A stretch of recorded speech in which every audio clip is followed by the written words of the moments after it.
fishing tackle, fisherman's favorite. Hi, I'm Travis Peterson. I want to share a couple of jig fishing tips with you. I want to talk about jig size. There's a lot of different jig colors, and that's important, but I think more important is the size of jig that you use when you're fishing.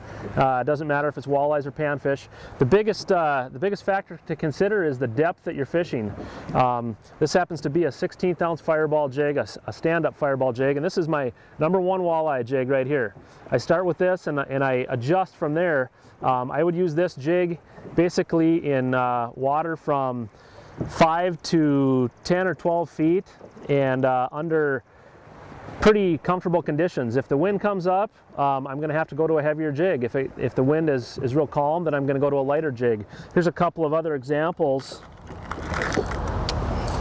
Here's some little 32nd ounce fireball jigs. Those are relatively new on the market. There's just a little tiny bit of lead on there. That's a little gem of a jig. It's dynamite in shallow water and under calm conditions. I usually tip that with a shiner minnow or a fathead minnow.